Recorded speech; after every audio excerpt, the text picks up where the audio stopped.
Ya, jadi satu orang mendapat satu nomor registrasi nasional, dan untuk di RSMH angkanya sudah mencapai 2000-an. Dan perlu kita ingat bahwa yang 2000-an itu berarti pada gambaran pola gunung es, mereka itu paling puncak positif diketahuinya makan obat. Sementara yang di bawahnya ini, yang di bawah gunung esnya itu masih banyak yang mereka sudah terinfeksi tapi belum makan obat, atau dia tidak tahu bahwa dia sudah terinfeksi, atau dia lebih meluas lagi ke bawah. Jadi yang kita obati yang 2000-an itu hanya ujungnya. Banyak lagi kasus yang belum terdiagnosa atau belum diobati penyakit HIV-nya.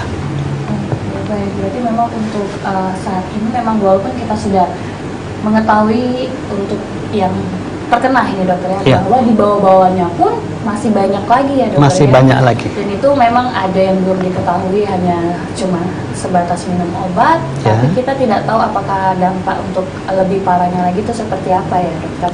Baik dokter, kalau untuk gejala dari HIV dan AIDS ini sendiri itu apa dokter, seperti apa? Oke, jadi penyakit HIV ini sesudah seorang terinfeksi, kita membaginya dalam 4 stadium. Stadium 1 itu stadium tanpa gejala, hanya ada gejala pembesaran kelenjar, kemudian akan mengecil sendiri, akan sembuh sendiri sepertinya, sehingga penderita tidak merasa bahwa dia sudah terinfeksi.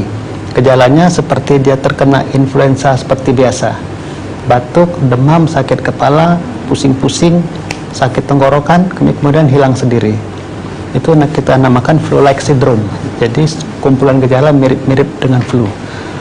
Kalau sudah di stadium 2, itu mulai mengenai kulit dan jaringan mukosa. Mukosanya itu bisa di mata atau di mulut. Paling sering itu di rongga mulut. Jadi di kulit bisa timbul gejala gatal-gatal, di mulut itu bisa timbul gejala jamur. Kita sebut dengan candidiasis oral. Nah, pada stadium 1-2 itu stadium HIV. Untuk stadium 3-4 kita sebut dengan AIDS. AIDS itu kumpulan gejala yang timbul akibat penurunan daya tahan tubuh. Pada kondisi stadium 3-4 ini timbul lebih banyak penyakit yang timbul akibat penurunan daya tahan tubuh. Yang paling sering kita di sini itu adalah TBC, di TBC paru. Karena TBC ini, kuman TBC ini kita rata-rata sudah terinfeksi, tetapi karena daya tahan tubuh kita baik, gejala TBC tersebut tidak timbul. Itu disebut dengan TBC laten. Sewaktu daya tahan tubuh kita turun, TBC-nya akan timbul. Gejala lain bisa timbul infeksi pada otak, infeksi pada mata, maupun infeksi-infeksi lain pada organ tubuh lain, sesuai jenis kumannya. Jadi gejalanya bisa seperti stroke, bisa buta, atau diare terus-menerus karena infeksi kuman lain itu. Oke, baik. Berarti memang kalau untuk stadium 1 dan 2 ini sendiri memang masih seperti sakit pada umumnya ya dokter? Iya. Batuk. Demam ya dokter, demam. Pusing dan juga sakit tenggorokan. Nah, itu terjadinya rutin atau memang seperti ada timbul hilang, itu bagaimana itu dokter? Nah, itu tadi karena dia sebut stadium 1 itu flu-like syndrome, seperti terkena flu. Jadi begitu dia merasa, kemudian sembuh sendiri. Karena sembuh sendiri, dia merasa tidak terinfeksi dan terus melakukan kegiatan-kegiatannya, termasuk kegiatan seksual. Makin lama itu virus akan makin merusak daya tahan tubuhnya dengan merusak darah putih, terutama dalam hal ini CD4-nya. CD4 adalah target yang diserang oleh kuman HIV ini, sehingga makin lama makin turun dan kondisi orang tersebut akan makin lama makin turun. Jadi kalau stadium 2 mulai kelainan di kulit, mulai dia sering diare karena mulutnya jamur, kemudian gatal-gatal di kepala atau di tempat-tempat lain. Oke, baik. Berarti memang kalau untuk stadium 1-2 ini untuk mengetahuinya pun kita sulit ya dokter ya, karena untuk mengetahuinya tadi seperti batuk, batuk flu juga, karena untuk jangka waktunya sendiri itu kalau misalnya kita batuk flu atau demam itu kan memang ada jangka waktunya ya dokter. Nah kalau untuk yang terkena HIV ini sendiri dokter dan AIDS ini itu seperti apa dokter? Apakah jangka waktunya itu 1 minggu, nanti 2 minggu lagi dia akan terkena atau bagaimana itu? Itu tergantung dengan pola hidupnya dan bagaimana status gizinya.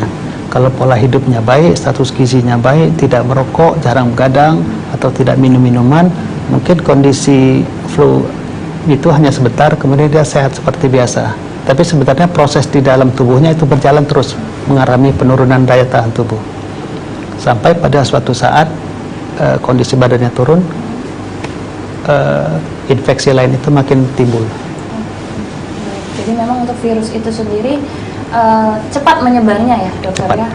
Baik dokter, kalau untuk penyebabnya sendiri ini dokter. Oke, baik. Sedikit dokter sebelum kita membahas terkait penyebab dan faktor ini, nanti kita akan lanjutkan kembali ini dokter ya. Kita ada iklan dulu sebentar. Dan untuk pemirsa di rumah yang ingin berinteraktif bisa di 07111364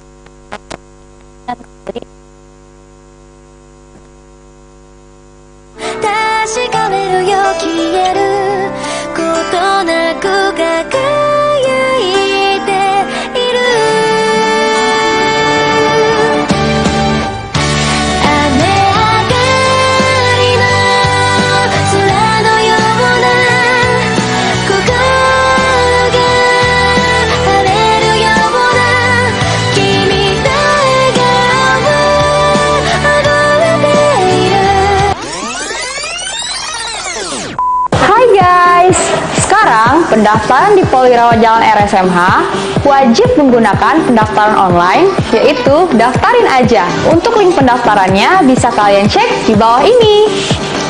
Dengan daftarin aja, pendaftaran lebih mudah, lebih cepat, tidak perlu antri, dan tidak perlu membawa banyak berkas. Untuk pendaftarannya sudah bisa dilakukan mulai H-5 sampai minimal H-2. Setelah selesai melakukan pendaftaran, kamu akan mendapatkan verifikasi dari rumah sakit dalam bentuk barcode atau bisa juga cek di data pendaftaran dan lakukan check-in 30 menit sebelum estimasi layanan.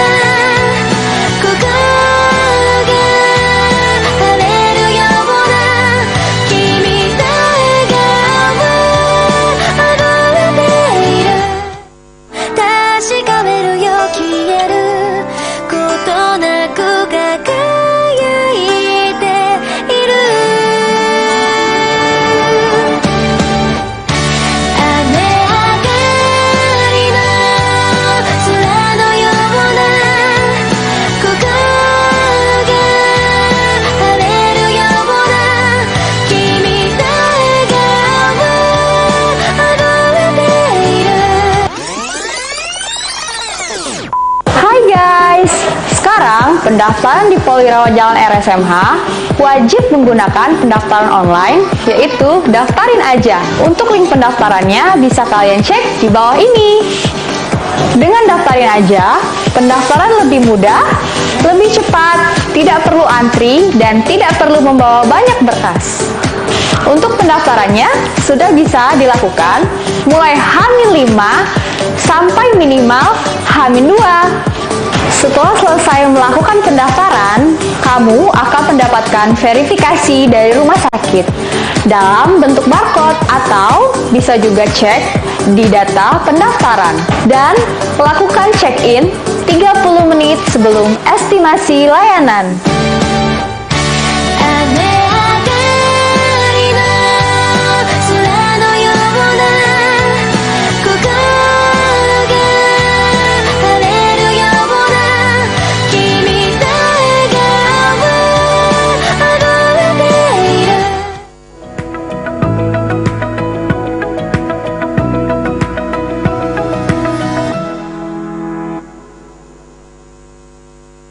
Acara ini dipersembahkan oleh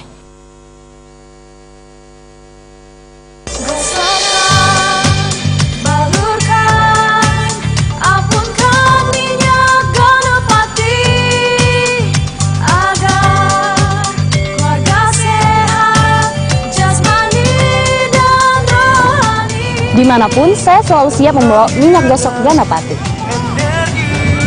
Minyak gosok Ganapati telah teruji dapat meringankan panas, batuk, flu, pusing, sakit tenggorokan, masuk angin, sakit pinggang, vertigo, kesemutan, saraf kejepit, dan lemak akibat stroke. Minyak gosok Ganapati mengandung peppermint, bisa menghangatkan dan juga melegakan pernapasan. Ayo Bang Cebice dulur galo-galo, coba ke minyak gosok Ganapati, solusi untuk keluarga sehat.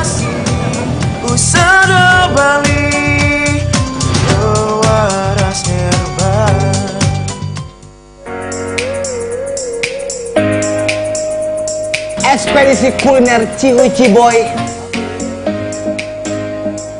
Jadi adalah potongan ayam crispy yang dibalut dengan sambal original atau sambal juara dari ayam penyet juara. Sambal juara. Ini pokoknya untuk pemirsa di rumah yang betul. lagi nonton sekarang. Ekspedisi kuliner ini akan selalu hadir di Sriwijaya TV dan tempat-tempat makan di kota Palembang. Sampai berjumpa.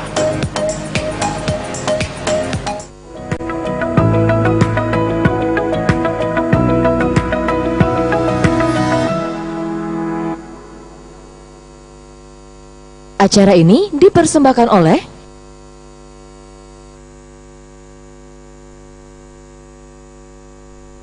Sama Dr. Riza dari Rumah Sakit Muhammad Hussein Palembang, dan tentunya dengan tema kita pada malam hari ini adalah penanganan HIV/AIDS menyongsong tahun 2030 dalam rangka Hari AIDS Sedunia. Dan untuk pemirsa di rumah yang ingin berinteraktif bisa di 0711364111. Baik, dokter, kita lanjutkan kembali ini dokter ya. Kalau untuk terkait HIV/AIDS ini sendiri ini dokter, ini pasti ada penyebab atau faktornya tersendiri ini dokter. Nah, untuk penyebabnya sendiri itu apa ini? Jadi seseorang terinfeksi oleh virus HIV itu biasanya bisa melalui pemakaian jarum suntik yang bergantian. Yang kedua bisa melalui seks bebas. Yang ketiga bisa terjadi penularan dari ibu yang terinfeksi kepada anak yang dilahirkannya.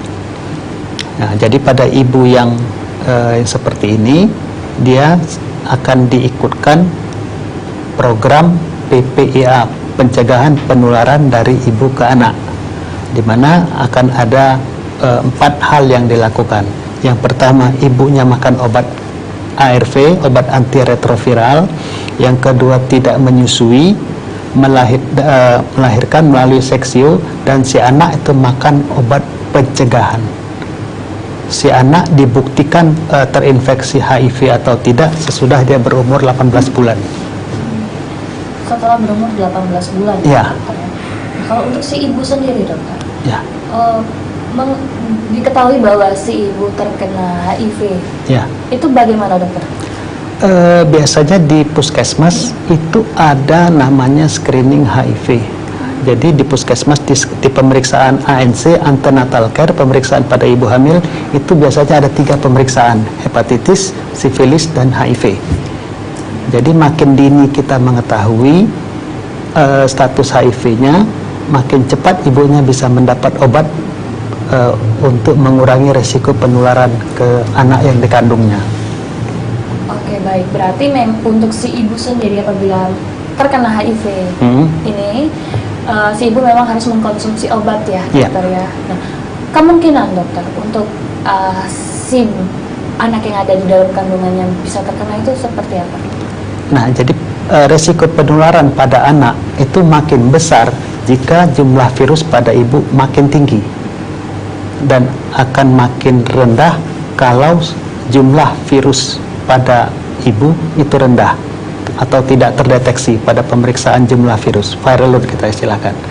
Dan resiko penularan itu bisa terjadi selama dalam kandungan, kemudian pada saat persalinan, kemudian pada saat ASI. Itu bisa menularkan semua, terutama pada saat melahirkan dan pada saat pemberian ASI. Itu resiko paling besar penularannya, bisa sampai 20-30%. Dan kalau seorang ibu yang HIV positif tidak mendapat tata laksana HIV untuk pencegahan penularan dari ibunya, maka rata-rata angka penularan pada anaknya itu sekitar 25% jika ibunya tidak ditata laksana. Tapi di Rumah Sakit Husin kita sudah melakukan tata laksana terhadap ibu yang positif hamil melahirkan. Jadi anaknya itu tidak ada yang tertular, alhamdulillah. Karena si ibu mengkonsumsi obat tadi ya dokter? Ya, jadi programnya namanya PPIA. Itu ada 4 tahap. Yang pertama ibu makan obat, tidak melahirkan seksio, tidak menyusui, anaknya mendapat profilaksis ARV. Oke, baik. Berarti memang tata laksananya sendiri memang sudah ada ya dokter? Sudah ada, tinggal menjalankan. Tinggal dijalankan, jadi memang untuk mencegah terjadinya penyebaran ya dokter ya, penyebaran untuk si anak anak yang nanti akan dilahirkannya ya dokter ya. Baik dokter. Oke, kita ada. Baik, untuk pemirsa di rumah ini yang ingin berinteraktif bisa di 07113644444 3646666 atau 3641111. Aduh, nomornya nomor cantik ya. Dan kalau untuk di Instagram kita bisa di @sriwijtv. Yang mau bertanya-tanya bisa di kolom komentar kita. Baik, ini ada pertanyaan di Instagram kita dari Ketut Sri. Oke, pasien lebih banyak tertular dari mana ini dok? Oke, kalau dari pada awal kita mulai tahun 2004 sampai 2010 itu kebanyakan dari pemakai jarum narkoba suntik, karena di sana mereka memakai jarum suntik bergantian. Tetapi kalau sekarang itu lebih banyak tertular melalui hubungan seks yang tidak aman, berganti pasangan. Berganti pasangan ya, dokter ya. Seks bebas ini kalau seks kita bebas menyebutnya ya dokter ya. Jadi itu bisa laki-laki perempuan atau laki-laki dengan laki-laki. Hah? Gimana dokter? Laki-laki dengan perempuan, laki-laki dengan laki-laki? Ya, kita sebut dengan LSL itu. LSL? Ya. Oke, baik. Berarti sudah ada tambahan baru lagi. Penambahan ilmu saya ini semakin tinggi. Baik, berarti memang untuk seks bebas sendiri dari laki-laki dengan perempuan dan juga laki-laki dengan laki-laki ya dokter ya. Dan ini meningkatkan di Palembang sendiri itu banyak ya dokter? Ya, lumayan. Lumayan. Ya. Untuk tingkat kesembuhannya sendiri, apakah bisa gitu dok?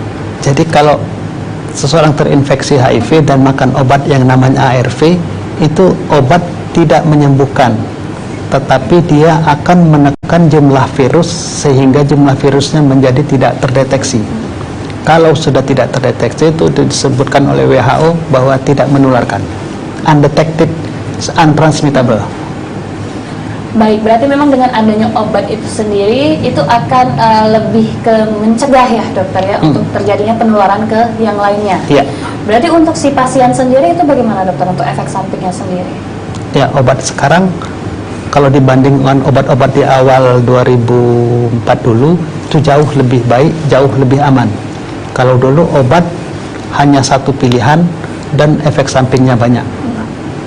Sekarang pilihan lebih banyak, efek sampingnya lebih sedikit, jumlah obatnya lebih sedikit, kemudian kemudahan untuk mendapatkannya. Oke, baik. Nah, lalu bagaimana ini dokter? Kita menghadapi penderita katakanlah penderita HIV AIDS itu sendiri itu bagaimana? Apakah kita harus, mohon maaf, harus menjaga jarak? Apakah penularannya itu bisa terjadi ke kita? Nah, atau bagaimana itu dokter? Ya, kita tahu penularannya melalui cairan tubuh seperti tadi. Jadi kalau jarum suntik itu darah, seks itu bisa melalui ada perdarahan bisa, ada cairan sperma bisa, atau cairan vagina bisa. Kemudian dari ibu ke anak juga melalui cairan. Jadi asal kita tidak kontak cairan cairan tidak kontak dengan kita perlukaan pada kita, mudah-mudahan tidak ada. Jadi tidak menular melalui udara seperti TBC, seperti COVID, tidak menular melalui sentuhan, salaman, keringat, ludah, sendok, piring, gelas, tidak menularkan. Oke. Berarti kita makan 1 sendok dengan si penderita tidak masalah, dok? Tidak masalah. Berarti memang untuk katakanlah cairan itu yang seperti memang seks bebas, Jarum suntik dan juga ibu ke anak ya, yang memang ibunya sudah terkena HIV, Iya. ya dokter. Baik, berarti di luar dari situ untuk air liur, keringat, kencing ludah, ya, enggak. ludah itu tidak tertular ya dokter? Tidak ya? menularkan. Tidak menularkan. Baik, berarti ya kita sebagai orang awam yang kurang sosialisasi, mungkin dokter, pemirsa di rumah ini kalau ada yang terkena HIV/AIDS dia langsung menjauh ya dokter, karena katanya takutnya menular. Padahal penularannya itu pun terjadi karena 3 tadi ya dokter, 3 faktor tadi. Jadi itulah yang tidak dicegah WHO melalui zero dan zero. Zero terakhir itu tidak ada diskriminasi dan tidak ada stigma, tidak ada perbedaan perlakuan dan perbedaan pemberian cap buruk terhadap mereka. Oke, baik dokter. Baik dokter, kalau untuk harus ke dokter ini, itu waktu misalnya kita katakanlah ada beberapa penderita ini dokter ya, yang belum mengetahui bahwa dia terkena HIV/AIDS. Kapan dia harus datang ke rumah sakit atau menemui dokter itu dokter? Pada saat kapan itu dokter? Kapan saja, terutama kalau pernah melakukan kegiatan yang beresiko untuk menularkan, sama seperti tadi seks bebas, jarum suntik itu. Jadi kalau dia pernah merasa melakukan 2 itu, dia bisa melakukan pemeriksaan kapan saja. Di puskesmas juga ada. Di puskesmas bisa ya Iya. dokter ya? Di puskesmas bisa, Di rumah sakit bisa. di rumah sakit juga bisa. Jadi apabila sudah katakanlah melakukan 2 tadi ya dokter Iya, ya, kegiatan. seks bebas dan juga penggunaan jarum suntik, Ya. narkoba ini ya dokter Iya. ya, silakan untuk memeriksakan diri ke rumah sakit ya dokter ya, supaya ya lebih aman lagi untuk dirinya sendiri, lebih sehat lagi ya dokter. Baik, ini kita ada penelpon, boleh kita angkat dulu sebentar ya dokter. Halo, selamat malam. Halo, selamat malam. Halo, selamat malam. Malam. Ya, dengan Ibu Yuni, silakan Ibu Yuni, ada yang ingin ditanyakan Ibu? Iya, ya. Ini dan saya tadi masih juga selama sekarang ini banyak penurunan itu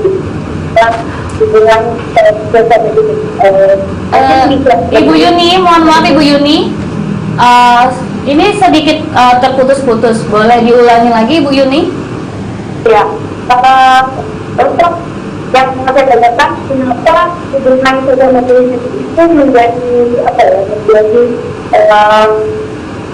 menjadi sesuatu yang menyebabkan itu yang mengendaki. Oke, baik. Bisa dibantu untuk ulangi? boleh. Ibu Yuni, mohon maaf Ibu Yuni, karena di sini mungkin jaringannya agak terputus-putus ya Bu Yuni. Oke,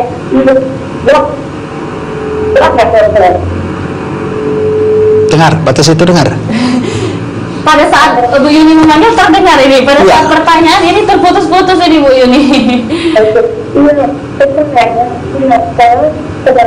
Tapi yang dirasakan kenapa waktu saya itu menjadi penyebaran menjadi alat penyebaran yang banyak gitu. Penyebabnya itu apa gitu? Kalau Oke, baik. Terputus? Mengapa? Halo, Ibu Yuni, terputus? Oke, baik, terputus. Ini mungkin jaringannya ini ya dokter Ya, ya? ya. Atau mungkin memang dari master kontrol kita pun tidak mendengar juga sepertinya tidak jelas. Boleh untuk Ibu Yuni bisa diulangi lagi Ibu Yuni di 364666 atau 364111. Kalaupun memang kurang jelas untuk penelpon, boleh di Instagram kita ya Ibu Yuni, boleh dilanjutkan di kolom komentar kita, nanti kita akan bantu untuk pertanyaan Ibu Yuni. Baik, Untuk di belakang Bu Yuni mungkin juga bisa untuk menelpon kita di 3646666 atau 3641111. Kami ulangi lagi, kalau untuk di Instagram kita bisa ini di @sriwijayatv. Baik dokter, kita lanjutkan kembali ini dokter ya. Kalau untuk tadi kapan saja itu bisa untuk ke rumah sakit ataupun ke puskesmas tadi dokter ya, apabila sudah melakukan hal tersebut ya, ini dokter, yang seperti seks bebas ataupun penggunaan jarum suntik ataupun narkoba tadi ya dokter. Nah dokter, kalau untuk tadi kita berbicara tentang ARV ya dokter ya. Iya. Nah, kalau untuk ARV ini sendiri nih dokter, itu obat ya dokter, ini Obat bisa antiretroviral. Viral. Ini untuk digunakan memang khusus untuk yang terkena HIV/AIDS atau untuk pencegahan sendiri itu bagaimana itu dokter? Ya, jadi sekarang ARV itu bisa digunakan untuk pencegahan. Jadi pencegahannya itu bisa diberikan pada bayi yang baru dilahirkan dari ibu yang HIV, atau petugas tenaga kesehatan yang mengalami kecelakaan kerja suatu dia melakukan pengobatan atau tindakan, itu ada resiko tertular dari pasien, cairan tubuh pasiennya. Yang ketiga, pencegahan tertular, misalnya kalau ada kasus KDRT yang kekerasan seksual, itu bisa kita berikan pencegahan. Oke. Dan itu selain untuk pencegahan juga bisa untuk pengobatan. Untuk pengobatan. Berarti pengobatannya sendiri itu memang dikatakan untuk agar virusnya tidak menyebar ke si penderita, atau bagaimana itu dokter? Virusnya pengobatan ya. Jadi agar jumlah virusnya tidak menjadi banyak, sampai kasusnya sampai tidak terdeteksi. Jadi VL-nya undetected kalau bahasa di labornya itu. Virusnya tidak terdeteksi lagi ya? Iya, tapi tetap ada. Tapi tetap ada. Tetap ada. Tapi harus tetap terus mengkonsumsi. Konsumsi obat. Obat itu sendiri. Oke, baik. Dokter, nanti kita akan lanjutkan kembali. Dokter, ini kita iklan dulu sebentar, dan untuk pemirsa di rumah yang ingin berinteraktif bisa di 0711364666 atau 3641111. Kami akan kembali tetap di Jendela.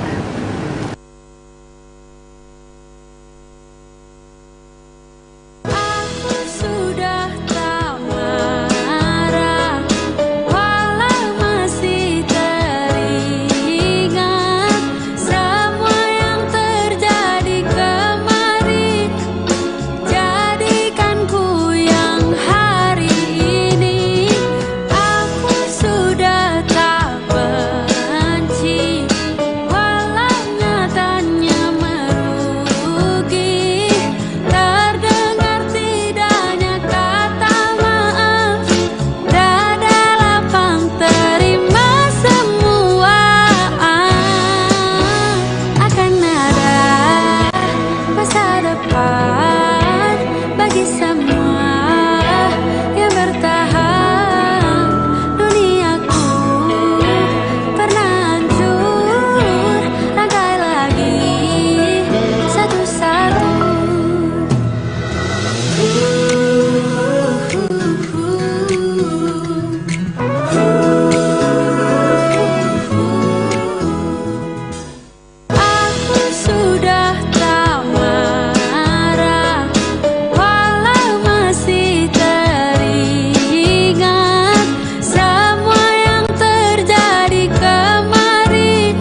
Acara ini dipersembahkan oleh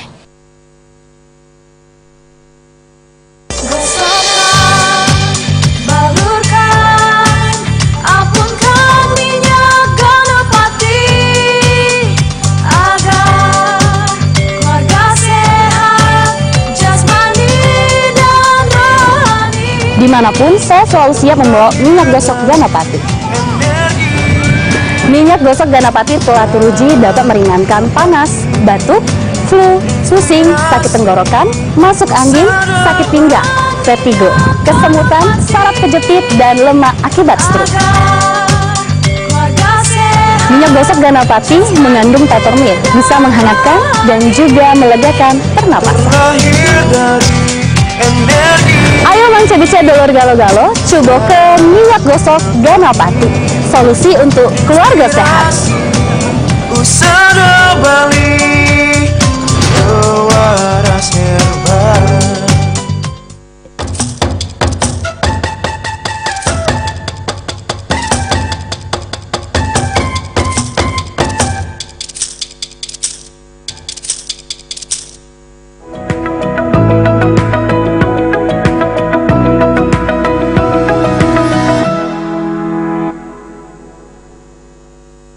Acara ini dipersembahkan oleh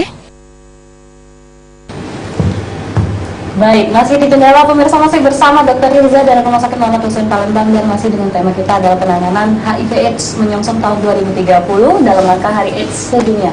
Untuk pemirsa di rumah yang ingin berinteraksi bisa di 0711136466 atau di 364111. Baik dokter, kita lanjutkan kembali ya dokter ya.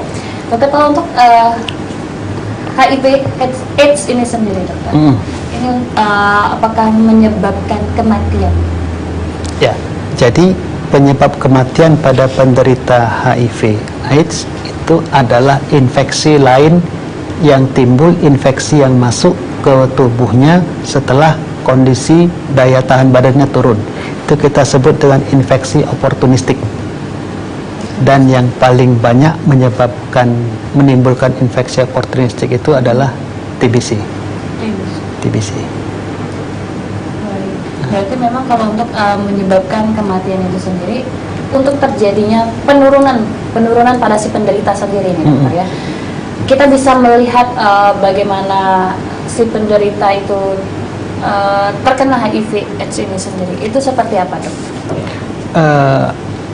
Yang jelas pada mereka, karena daya tahannya makin lama makin turun, badan mereka juga makin rentan, makin mudah terinfeksi oleh kuman yang memang sudah ada di tubuhnya. Jadi kalau bisa kita lihat di rongga mulutnya itu ada jamur yang tumbuh, dan jamur itu menyebabkan dia tidak nyaman untuk makan, artinya asupan makannya kurang, dan jamur itu juga menyebabkan dia diare. Jadi masuknya udah kurang, makannya kurang, setoran keluarnya banyak. Jadi badannya itu istilahnya itu tekor, banyaklah keluar daripada masuk. Makanya berat badannya makin lama makin turun. Itu yang paling mudah kita lihat. Cairan yang masuk lebih sedikit daripada cairan yang keluar ya dokter ya, kan diare itu. Iya, benar satu. Ya, dia nggak nyaman makan karena mulutnya jamuran. Baik, dokter, ini kita ada pertanyaan ya dokter. Kita bacakan dulu ini pertanyaan ini dari Instagram kita. Ini dari Anisyap. Mengapa LGBT jadi penyebab penderita HIV ini dokter? Boleh kita jawab dokter? Boleh. Boleh, baik silakan dokter. Jadi pada LGBT itu terjadi penularan seks yang menyebabkan terjadi infeksi HIV. Jadi penularan pada LGBT ini karena di sana terjadi hubungan seks lelaki dengan lelaki yang menggunakan anus pada salah satu pasangan. Sedangkan kita tahu anus itu kalau ibaratkan kita jalan, jalurnya itu hanya jalur keluar, bukan jalur masuk. Jadi kalau ada yang masuk itu akan merusak daerah tersebut.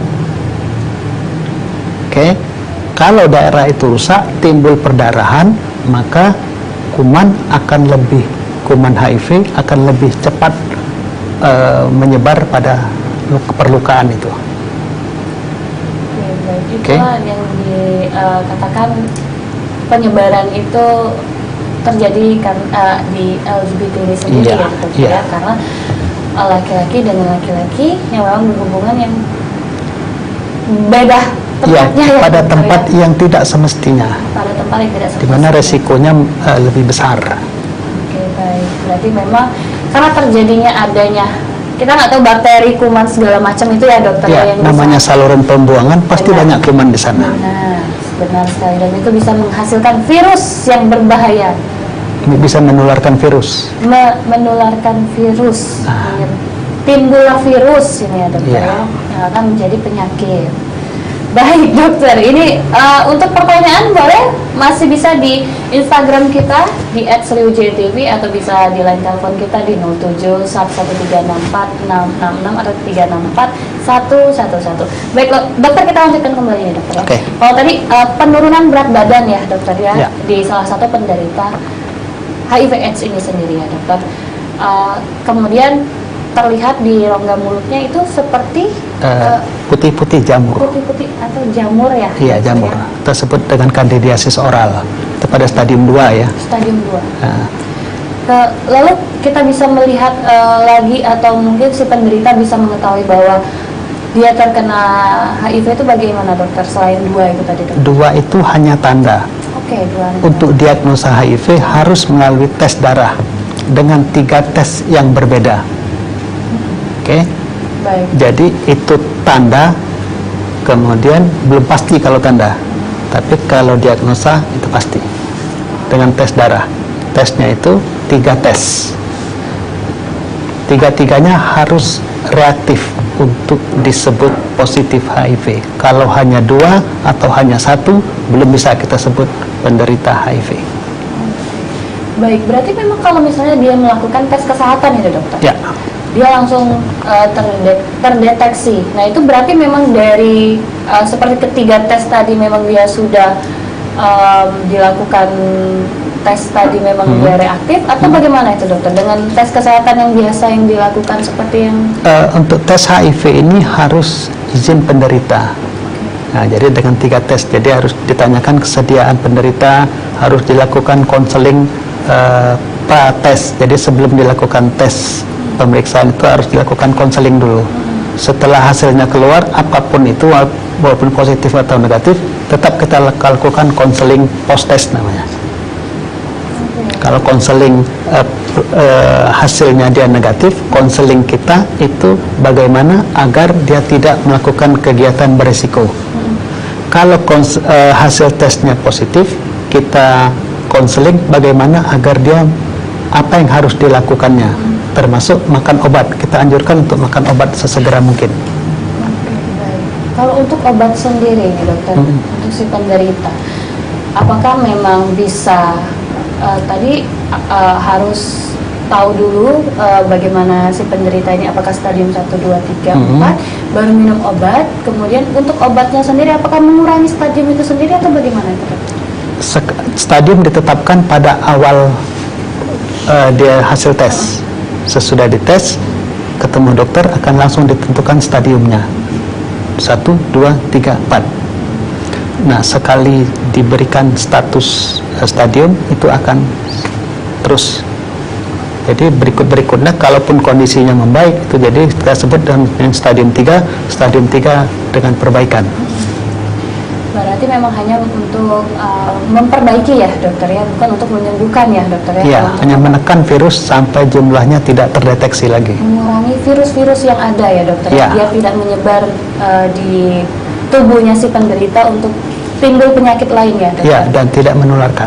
Oh, dan tidak menularkan. Oke, baik. Ini kita ada pertanyaan lagi dokter di Instagram kita. Baik. Di Instagram kita dari Diana Kumal. Benar, Diana Kumal? Kumala kali. Kumala ya? Tulis aja. Oke. Diana Kumala Sari ini sepertinya ya. Oke, baik. Ini apakah HIV/AIDS ini bisa dideteksi dini nih dokter? Bisa. Bisa? Bisa. Jadi datang saja ke tempat pemeriksaan bisa di puskes, bisa di rumah sakit, minta dilakukan tes ini. Nanti akan diterangkan oleh petugas di sana apa yang harus dilakukan, di konseling terlebih dahulu, akan ditanyakan kegiatan berisiko apa yang pernah dilakukan, baru kemudian dilakukan tes. Berarti bisa dilakukan itu di rumah sakit ataupun di puskesmas ya dokter ya, dan bisa dilakukan tanpa harus mengetahui dulu gejalanya apa. Iya, tanpa gejala bisa tanpa melakukan gejala. tes. Tapi untuk melakukan tes itu apabila tadi ya dokter ya sudah melakukan katakanlah seks bebas tadi ya, Iya. dokter, kemudian jarum suntik dan juga ibu dan anak tadi ya dokter Iya. ya. Tapi kebanyakan yang dua itu dulu Yang ya dua dokter? itu. Yang dua itu dulu. Baik. Nah, kalaupun ini penasaran ya dokter, kalau dia tidak iseng-iseng ini datang walaupun dia tidak melakukan kedua itu dokter, itu gimana dok? Ya pasti nggak terdeteksi ya dokter ya. Iya, Tapi kalau dia masih penasaran ini dokter gimana dok? banyak yang seperti itu. Ada ya dokter, dia memang ada penasaran, juga, dok. penasaran. Oh, Dia merasa badannya demam, lesu, pusing. Coba aku tes lah, mungkin sudah makan obat kemana-mana, kok masih juga gejalanya. Mungkin gejalanya kita tes berulang kali, dia nggak puas, tes di sana, tes di sini, bolak-balik. Ada. Tinggal kita memberikan konseling bagaimana apa yang dirasakannya. Mungkin juga sosialisasi pun kurang karena kebanyakan ini dokter yang mengetahui bahwa karena penularan cairan tadi dokter. Iya. Cairan itu kan bisa dikatakan tadi seperti ya kita makan minum kita juga takut ya dokter ya, karena kita belum mengetahui bahwa penularan itu terjadi karena 3 faktor tadi. Iya. Ada yang bilang karena itu nggak mau deket-deket ini dokter, nggak mau makan, nggak mau 1 piring 1 gelas 1 sendok, ini nggak mau, takut kan dokter. Nah, mungkin ada yang terkena penasaran ini dokter karena dia sudah 1 gelas 1 piring 1 sendok, jadi dia mungkin mau tes ini dokter. Berarti memang untuk melakukan tes itu sendiri memang apabila sudah melakukan 2 yang sudah disebutkan tadi ya dokter ya. Baik dokter, nanti kita akan lanjutkan kembali ini dokter, kita iklan dulu sebentar. Dan untuk pemirsa di rumah yang masih ingin berinteraksi bisa di 07 11364 666, kami akan kembali tetap di sini. 確かめるよ消えることなく輝いている雨上がりの空のような心が晴れるような君の笑顔あふれている。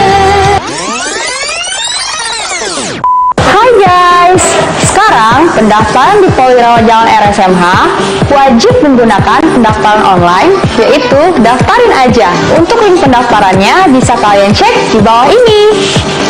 Dengan Daftarin Aja, pendaftaran lebih mudah, lebih cepat, tidak perlu antri, dan tidak perlu membawa banyak berkas. Untuk pendaftarannya sudah bisa dilakukan mulai H-5 sampai minimal H-2. Setelah selesai melakukan pendaftaran, kamu akan mendapatkan verifikasi dari rumah sakit dalam bentuk barcode atau bisa juga cek di data pendaftaran dan lakukan check-in 30 menit sebelum estimasi layanan.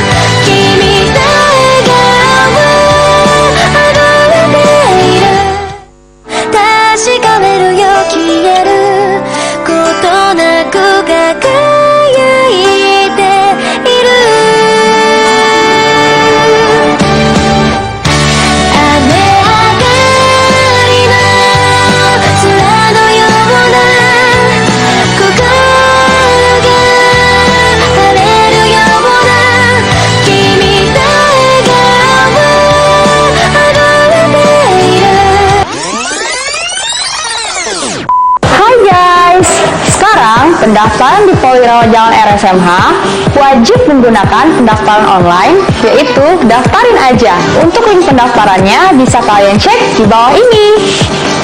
Dengan Daftarin Aja, Pendaftaran lebih mudah, lebih cepat, tidak perlu antri, dan tidak perlu membawa banyak berkas.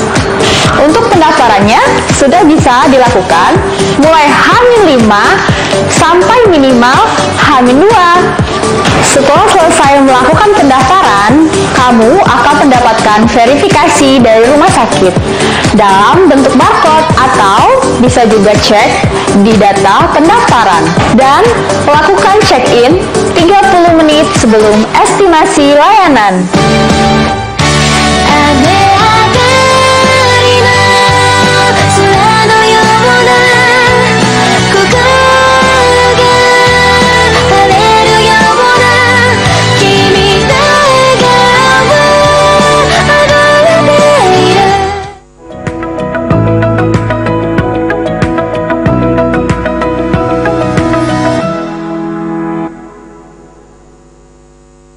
Acara ini dipersembahkan oleh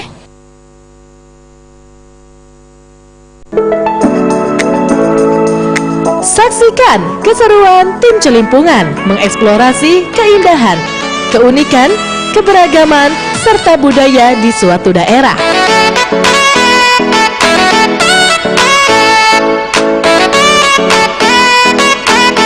Celimpungan, celingak-celinguk kampung Anda.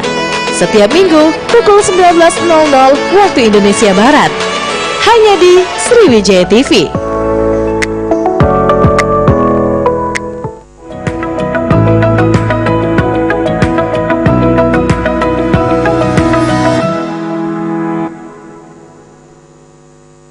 Acara ini dipersembahkan oleh Baik, masih di jeda tuh. Gara-gara ngobrol sama dokter ini tadi, pada saat iklan ini kebawain dokter. Ya. Baik, masih di Jendela pemirsa, ini masih dengan Dokter Riza tentunya dari Rumah Sakit Muhammad Hussein ini. Saya nggak sabar lagi nih dokter dengan tema kita ini, penanganan HIV/AIDS menyongsong tahun 2030. Ya. Bagaimana ya dokter terkait penanganan HIV/AIDS ini sendiri saat ini dok? Oke, jadi penanganan HIV, pelayanan untuk pengobatan HIV itu sudah banyak di puskes, di rumah sakit itu ada semua. Tapi yang paling banyak memang di Rumah Sakit Muhammad Hussein. Karena mereka itu rata-rata datang dengan kasus yang infeksinya sudah banyak, infeksi oportunistik. Jadi stadium 3, stadium 4. Ya. Nah, masalahnya lagi kita di rumah sakit, di tempat pelayanan kesehatan itu posisi kita ibaratnya kita ada di hilir yang menerima arus penyakit itu dari hulu. Ya, jadi semestinya seharusnya untuk penanganannya ini untuk mencapai zero kematian, zero kasus baru dan zero stigma diskriminasi itu sudah sejak dari hulu. Lebih banyak untuk pencegahan dan bagaimana promosi untuk pencegahan penularan penyakit ini. Promosinya bisa berupa edukasi ke anak-anak sekolah, kemudian ke pembuat kebijakan itu agar membuat kebijakan yang mengurangi terjadinya resiko penularan. Jadi agar tidak ada penyalahgunaan tempat hiburan untuk dijadikan tempat transaksi seksual ataupun penyalahgunaan narkoba untuk penularan HIV melalui jarum suntik. Itu agar diawasi sehingga risiko penularannya juga makin rendah. Untuk pencegahan kita usahakan, kita minta agar setiap ibu hamil itu dilakukan pemeriksaan kehamilan ANC. Di sana akan dilakukan pemeriksaan HIV, sifilis dan hepatitis. Jadi dengan mengetahui secara dini status HIV seorang ibu yang hamil, kita bisa mencegah penularan dari ibu tersebut ke anaknya yang dikandungnya, sehingga capaian zero kasus baru itu bisa kita minimalkan. Jadi kita tidak hanya di hilir menunggu pasien sakit, karena biasanya yang datang tuh sudah kasusnya sudah berat. lebih mudah, lebih murah dengan melakukan pencegahan dan promosi. Berarti memang untuk saat ini untuk penanganannya sendiri memang tidak bisa dilakukan sendiri ya? Tidak ya? bisa. Berarti memang harus ada kaitan-kaitan yang lainnya juga yang ikut bergabung untuk katakanlah mengurangi ya dokter ya? Sesuai dengan kompetensi masing-masing. Sesuai dengan kompetensi masing-masing. Katakanlah rumah sakit ini menyediakan untuk pengobatannya ya dokter ya. Berarti memang untuk pencegahannya sendiri itu memang sudah ada bagiannya untuk lebih diawasi ya dokter ya. Iya. Mohon maaf untuk tempat-tempat yang mungkin memang bisa menimbulkan resiko atau faktor resiko itu sendiri. Baik dokter, kalau untuk ini kan penanganan HIV/AIDS ini sendiri kan memang tidak bisa dilakukan untuk sendiri ya dokter, walaupun katakanlah memang bersibaku untuk bekerja sama ini dokter. Untuk saat ini apakah sudah ada ataupun sudah berjalan atau bagaimana ini dokter kalau untuk penanganannya ini sendiri? Penanganan untuk HIV kan sudah ada di puskesmas, di rumah sakit.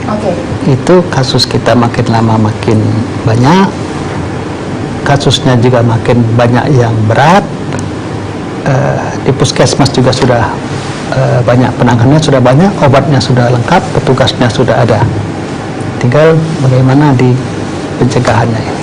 Baik, berarti memang untuk pencegahannya sendiri memang harus lebih luas lagi ya dokter lebih ya? luas lagi. Karena memang tidak bisa untuk ya katakanlah dari diri sendiri untuk mencegahnya, untuk tempat-tempatnya juga harus tetap diawasi ya dokter yang akan menimbulkan resiko. Baik, ini sedikit dokter. Ini kalau untuk generasi muda saat ini ya dokter ya, ataupun remaja ini dokter. Ini yang harus dilakukan agar bisa apa nih?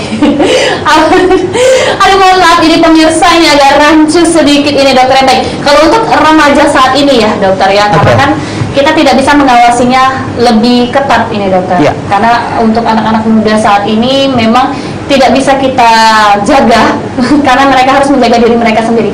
Nah terkait untuk penanganan HIV/AIDS menyongsong tahun 2030 ini kan memang sesuai dengan tema kita ya dokter.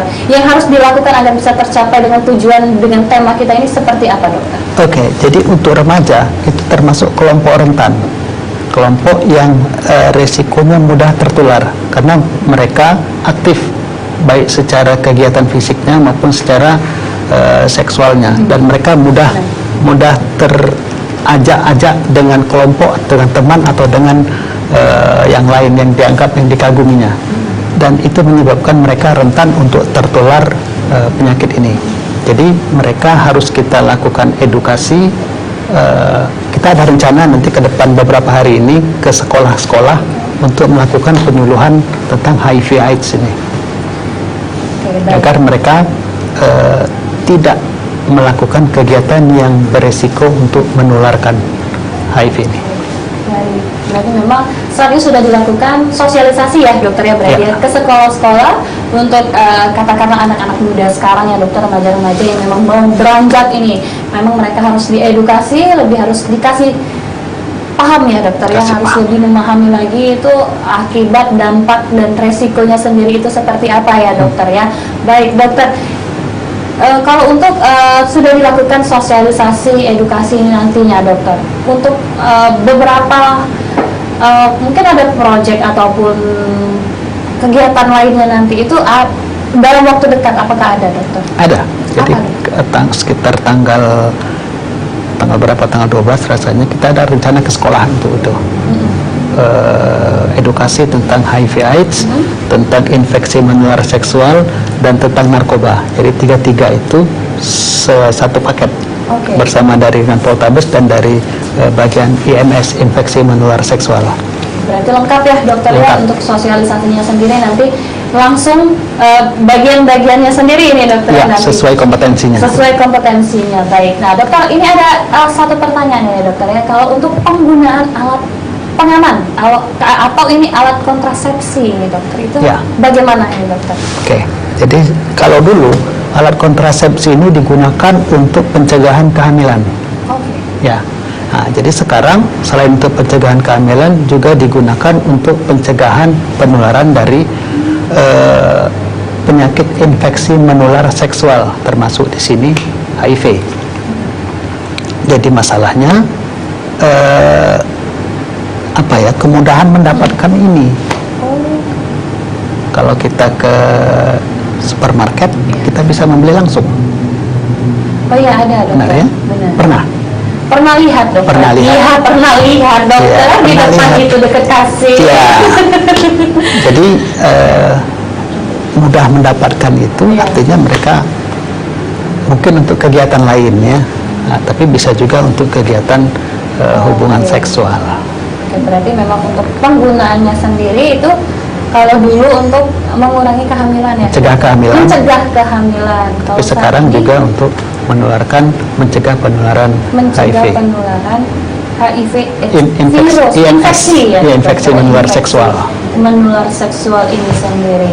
Baik, berarti memang untuk dalam waktu dekat dengan tema kita ini penanganan HIV/AIDS menyongsong tahun 2030 ini, jadi memang sudah ada beberapa yang dokternya nanti yang akan disosialisasikan ke sekolah-sekolah ya dokter ya, berarti ya dalam waktu dekat ini, dan semoga nanti memang lebih banyak lagi ya dokternya bisa mengedukasi untuk remaja-remaja saat ini ya dokter ya, untuk resiko yang akan didapatkan nantinya apa. Jadi memang harus jaga diri masing-masing, jangan keluar malam-malam, jangan ke tempat-tempat yang aneh-aneh katakanlah ya dokter ya. Baik dokter, sedikit ini dokter untuk pesan-pesan untuk pemirsa Sriwijaya TV di rumah ini dokter terkait untuk HIV/AIDS ini menyongsong tahun 2030 ini ataupun penanganannya sendiri ini seperti apa, boleh dokter? Oke, terima kasih. Jadi untuk yang belum terinfeksi, jagalah agar badan tetap sehat, berperilaku yang baik, jangan melakukan kegiatan yang beresiko. Untuk yang sudah terinfeksi, tetaplah makan obat dengan sesuai aturan agar jumlah virus menjadi sangat rendah, tidak terdeteksi, sehingga kondisi badan akan makin baik dan akan menyebabkan pencegahan penularan virus terhadap orang-orang yang disayanginya. Demikian. Baik, ini berarti memang jagalah diri masing-masing yang belum terkena, jangan sampai untuk mencoba ini ya dokter ya, yang katakanlah yang sudah terdeteksi ini ya dokter, sudah terinfeksi untuk tetap mengkonsumsi obat yang sudah dianjurkan oleh dokter agar bisa lebih baik lagi ya dokter ya, untuk virusnya tidak menyebar ataupun menularkan ya dokter. Baik dokter Riza, terima kasih banyak ini dokter sudah memberikan informasi kita, edukasi kita pada malam hari ini dokter, terima kasih banyak. Dan untuk pemirsa di rumah, demikian dialog kesehatan jendela pada malam hari ini. Banyak sekali informasi yang pemirsa bisa dapatkan karena kami menghadirkan pakar yang ahli di bidangnya. Saksikan terus Jendela hanya di Sriwijaya TV. Saya Destina Desti pamit undur diri. Terima kasih. Wassalamualaikum warahmatullahi wabarakatuh. Selamat malam.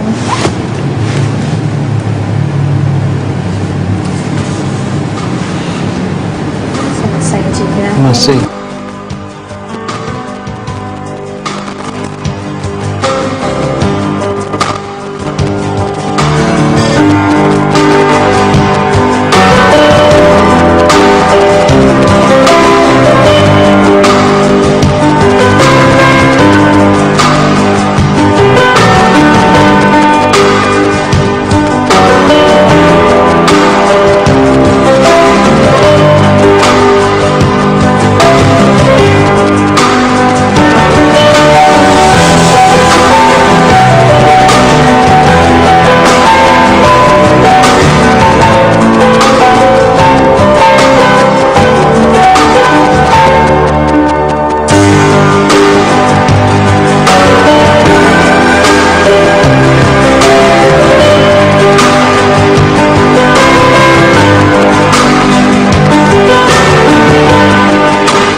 Acara ini dipersembahkan oleh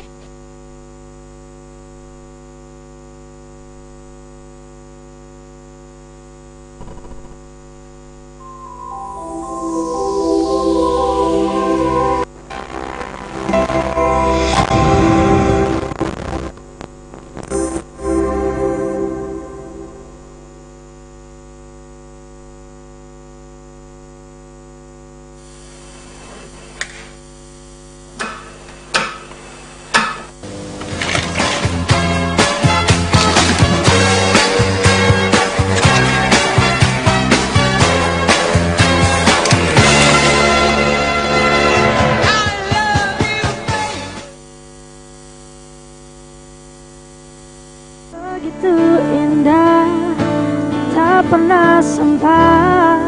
Ya sudahlah, saat berlari mengejar anganmu dan tak pernah sampai. Ya sudahlah, apapun yang terjadi, ku kan selalu ada untukmu. Janganlah kau bersedih, 'cause everything